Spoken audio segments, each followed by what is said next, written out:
학생의 날이 다가오다 보니까 학생과 교사에 대해서 좀 생각을 해봐야 될 것 같아요. 그래서 이번에는 학생이란 무엇인지, 교사란 무엇인지 제가 생각하는 경험에 한해서 한번 이야기를 나눠볼까 합니다. 자, 오는 11월 3일은 제93회 학생 독립운동 기념일이에요. 여러분들은 학생의 날이라 알고 있지만 정식 명칭은 학생 독립운동 기념일입니다. 역사 시간에 잘 언급이 될 테니까 간단히 얘기하자면 이 날은 광주 학생 독립운동과 관련이 있어요. 1929년 이맘때쯤 나주와 광주를 잇던 열차에서 일본인 학생들이 한국 여학생을 괴롭혔지요. 한국과 일본 학생들이 충돌했는데 그때가 일제강점기잖아요. 그래서 경찰이 사건을 편파적으로 처리한 거예요. 우리나라 학생들도 화가 나겠죠. 그래서 11월 3일에 광주 고보 학생들이 가두 시위를 하고 다른 학교에서도 동참을 했습니다. 5만여 명 정도가 참여를 했고 신간회 등의 지원도 있었다고 하니까 상당한 규모였죠. 그래서 학생 독립운동의 정신을 계승하기 위해 이날을 제정했다고 알려져 있습니다. 1953년 11월 3일이 1회 학생의 날이었다가 1973년에 폐지되었다가 1984년에 다시 부활했습니다. 그러다 2006년에 명칭을 변경하여 학생 독립운동 기념일로 현재까지 명칭하고 있습니다. 그러면 학생들이 해줬던 가장 인상적인 프로그램이 무엇이었냐? 저는 이전 학교에서 전근을 하기 직전 그 해 축제가 기억이 납니다. 그때 퇴직을 앞두거나 정근을 예비한 선생님들을 환송하는 행사를 추진했었거든요. 끝이 좋으면 다 좋다고 마침표를 잘 찍는 것도 중요하잖아요. 치열하게 살다 보니 학생들과의 관계 그리고 동료 교사와의 관계가 항상 좋을 수는 없어요. 그래도 할 일 다 하고 나쁘지 않다고 생각하고 직장을 떠나거나 옮긴다면 그래도 학생이라든지 선생님이라든지 다음을 기약할 수 있는 것 같아요. 이전 학교의 마지막 해에는 제가 이것저것 일들을 벌인 게 많았어요. 그래서 생각했던 것들을 실현하기도 했었지만 혼자서 일할 때가 많아서 많이 외로웠었죠. 더군다나 학생 활동이 2학년이 주축이 되다 보니까 2학년들과 친하지 않거나 수업에 들어가지 않으면 말년이 초라해지는 느낌을 지울 수가 없었어요. 학기 말에 축제를 하는데 공연과 공연 사이 떠나는 이들에 대한 메시지들을 준비한 것 같아 감사하기도 하고 당시 학생의 역량과 노력에 놀랐던 경험이 있습니다. 이번 학교의 마무리도 나쁘지 않았으면 하는 바람이 있습니다. 학생 때 학교는 어쩌면 세계의 전부입니다. 지금이야 여러 통신매체가 발달해서 다른 세상을 금방 엿볼 수 있지만 제가 학교 다니던 때에는 반에 휴대폰 가진 친구들이 한두 명밖에 되지 않던 때였어요. 그래서 선생님들을 잘 관찰하고 따라하기도 하고 그랬습니다. 마치 숨겨진 명곡처럼 우리끼리의 연예인이랄까 그런 생각을 했어요. 하지만 비명을 지를 정도로 추종하고 그러진 않았답니다. 남중 남고를 나오다 보니 학교에서도 남선생님이 대부분이었어요. 특히 저희 고등학교는 금녀의 집으로 유명했답니다. 급식실을 가야 영양사 누나도 보고 어머님들도 보고 그랬으니까요. 어쨌든 간에 경외한다 라는 표현이 적화갈 것 같아요. 선생님에 대한 기본적인 존경도 있었지만 체벌이 있던 시기였기에 두려운 존재이기도 했던 게 제가 보는 선생님들의 모습이었답니다. 가장 닮고 싶었던 선생님은 중학교 3학년 때 담임 선생님이 생각나네요. 도덕을 가르치셨는데 언행은 도덕적이지 않으셨어요. 남학생들만 있다 보니까 거친 언행들이 있었죠.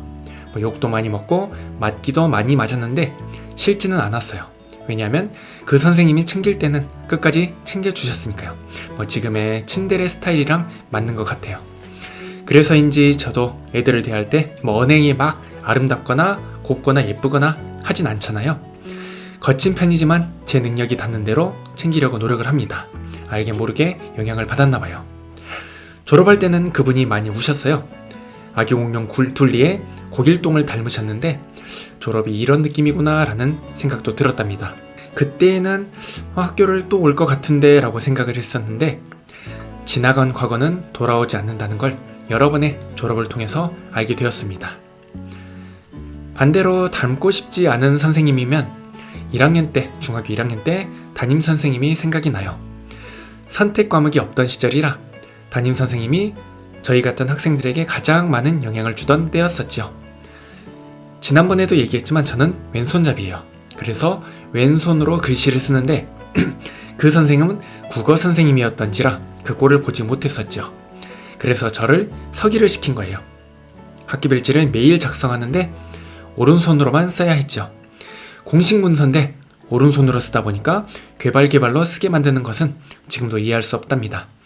더군다나 왼손으로 글씨 쓰는 게 왜 잘못된 것인지, 왜 그렇게 막았는지 역시 알 수가 없죠.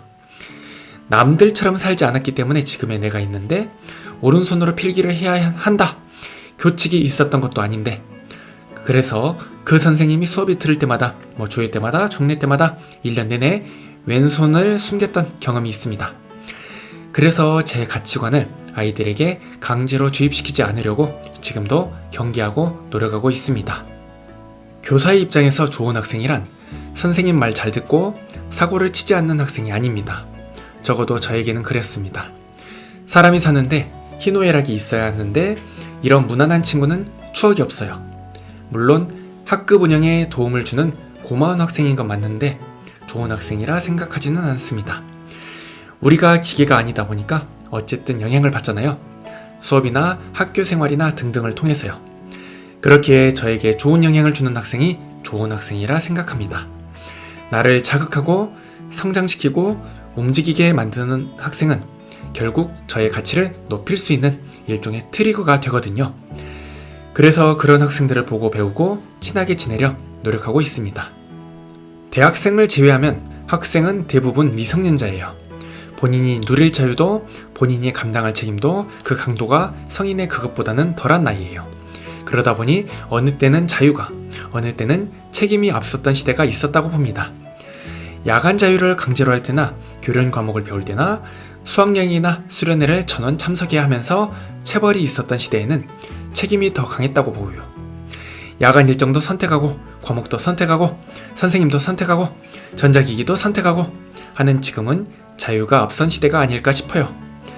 자유와 책임 모두 100%가 아니다 보니까 자유와 책임의 강도가 왔다 갔다 하면서 지금의 학교와 학생이 있는 것 같습니다. 저는 그렇게 생각해요. 미성년자라는 것은 자신의 모든 행동을 책임질 만큼 신체적, 정신적, 경제적 능력이 없잖아요. 물론 개개인의 측면에서는 능력 있는 친구들도 있겠지만 나이라는 기준을 통해 하나의 그룹을 보면 모든 자유를 줄 만큼의 능력은 아직 안 된다 라고 보는 게 국가의 입장인 것 같습니다. 그래서 앞에서도 말했지만 할 거 다 하고 학교 일정에 적극적으로 따라가는 친구들보다는 하지 말라는 것만 안 하는 범위에서 자신의 자유를 누릴 수 있는 친구들이었으면 좋겠어요. 사고도 치지만 그만큼 도전할 수 있는 용기가 제가 생각하는 학생다움이라 생각해요. 어느 정도의 사고는 감당하라고, 뒤지다거리 하라고 가정과 학교가 있는 것이고 그것이 여러분들의 자유를 우리가 일부 통제하는 이유니까요. 그래도 교사라면 제 손을 타서 좋은 쪽으로 변화되었다 하는 친구들에게 보람을 느끼는 것 같습니다. 제가 교직 첫 해에 만난 친구인데 다른 애들보다 덩치도 크고 그래서 애들을 건들고 괴롭히는 일들이 많았습니다. 주의도 주고 화도 내고 별짓을 다 했는데 중학생이다 보니까 그게 먹히나요. 그 순간에만 알았다 하고 교실에 제가 없으면 또 일이 생기는 거죠. 한 번은 한쪽 눈이 안 좋아서 거의 반대쪽 눈으로만 세상을 보던 친구가 있었는데 이 사고문치가 그 눈 아래에 광대뼈를 친 거예요. 여기를 친 거죠. 부모 입장에선 난리가 나죠. 그래서 상대방 엄마 전화번호 뭐냐고 노발대말 하면서 알려달라 했고 저는 그때 초임이다 보니까 번호를 드렸어요. 그랬더니 이제 엄마들끼리 싸움이 된 거예요.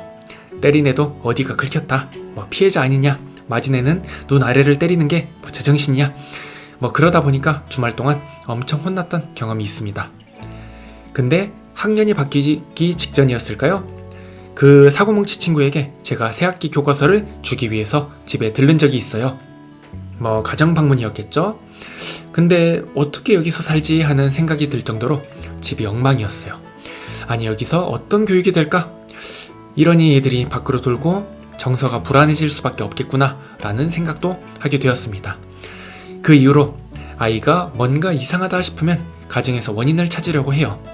부모의 관계, 부모 사이의 관계, 소득 수준, 집까지의 거리, 집의 모양, 꼬라지 이런 것들. 근데 학교를 떠나고 나니까 그 녀석이 제가 그립다고 연락도 하고 졸업할 때는 제가 졸업식을 찾아가고 만나기도 하고 그랬어요. 지금은 그 친구도 고등학교를 졸업했고 아직까지 연락하고 살고 있답니다. 아주 대단한 삶을 살고 있는 건 아닌데 그런 사고뭉치가 지금은 선생님 하면서 깍듯이 연락하고 있으니 다행인 거겠죠. 실력이 아니라 그런 모습으로 어떤 지도를 해준 것 같아 아직까지도 기억에 남는 학생인 것 같습니다. 선생은 한자어로 옮겨보면 먼저 선 날생이에요. 말 그대로 먼저 난 사람이지요. 세상에 먼저 나왔을 뿐이에요. 그래서 후생들보다 성공도 많이 했지만 실패는 더 많이 했을 거예요. 그래서 더 많이 실패해본 자라고 선생을 정의하고 싶어요. 사실 나이는 노력하지 않아도 먹을 수 있거든요. 먹고 자다 보면 한 해가 가고 나이가 들고 학교에서는 누군가의 선배가 되기도 합니다. 노력하지 않아도요. 그래서는 나의 경험을 후생들에게 나눌 수가 없어요. 시간을 치열하게 보내고 경험하고 성공하고 실패해봐야 그것들을 나눌 수가 있죠. 진화하는 것도 그렇고 문명도 그래요. 다음 세대가 이 환경에 더 잘 적응해서 잘 살도록 만드는 게 현 세대의 목표잖아요. 그러기 위해서는 우리가 많이 실패해봐야 한다고 생각합니다. 단순히 먼저 난 사람이라기보다는 먼저 실패해본 사람이 제가 생각하는 선생이라는 생각이 듭니다. 학교에서는 근데 이거를 모두 적용해 볼 수는 없을 것 같아요. 실패를 할 수도 있지만 실패의 주체는 여러분들이 되거든요. 후배들을 위해서 너네가 실패해라 하면 누가 납득하겠어요. 그래서 실패에 초점을 맞추기보다는 경험에 초점을 맞춰야 할 것 같아요. 학교에서 공부하고 성적이 잘 나오면 갈 수 있는 대학의 폭이 넓어지잖아요. 사회도 잘하고 과학도 잘하면 내가 선택해서 대학과 학과를 정할 수가 있어요. 학생들이 많은 선택을 할 수 있게 선택의 가짓수를 늘리고 적절한 방향을 안내해 줄 수 있는 역량이 있는 사람, 이게 좋은 선생이라고 생각을 해요. 학교에서는 말이죠. 근데 학생의 수준은 교사를 능가하지 못해요. 그렇기 때문에 학생의 수준을 높이기 위해서는 교사도 끊임없이 경험하고 공부해서 실력을 높여야 해요. 우리가 뛰면 학생들은 걷고, 우리가 걸으면 학생들은 기어다니고, 우리가 기어다니면 학생들은 멈춰버리거든요. 경험의 결과가 성공일지 실패일지는 아무도 모르는 것이니 좀 더 세련된 경험을 하도록 이끌어주는 존재가 되는 것이 학교에서의 좋은 선생이지 않을까 하는 생각을 합니다. 그러면 지금의 나는 좋은 선생인가 하는 것은 이렇게 생각을 해보고 싶어요. 보통 평가는 어떤 과정의 가장 마지막에 합니다. 그리고 저를 제외한 3자들이 하죠. 그래서 제가 스스로 돌아보기에 좋다 나쁘다 하는 것은 주체도 시점도 맞지 않다고 생각해요. 다만 노력은 하고 있어요. 매 순간 매 수업에서 최선을 다할 수는 없어요. 저도 사람이기에 체력과 감정이 부족하면 수업에서 지칠 수밖에 없으니까요. 여러분들을 끌고 나갈 힘이 없을 때 무력감을 느끼고 그것이 감정의 동요로 이어지는 것 같습니다. 상황의 단초는 여러분들이 제공했겠지만 그것을 제어하지 못하는 것은 제 탓이라는 생각을 해요. 그래서 수업 시수가 많을 때, 특정 시기에 수업이 몰릴 때 수업의 질과는 상관없이 학생들과의 관계에서 어려움을 겪기도 합니다. 매번 후회하면서도 사람이 기질이 있는지라 쉽게 고쳐지지는 않는 것 같습니다. 일주일에 한 번 보면 낯설고 2번 보면 정은 드는데 약간 대면대면하고 3번이 딱 좋은 것 같습니다. 4번이 넘어가면 징그럽습니다. 어쨌든 좋은 선생이 되려고 노력하고 있습니다. 아마 좋은 선생이 되었다고 판단하거나 아니면 그러지 못할 것 같다는 생각이 들면 아이들을 가르치는 일을 그만하려고 합니다. 그게 언제가 될지 모르겠지만 어쩌겠어요. 열심히 살아야지.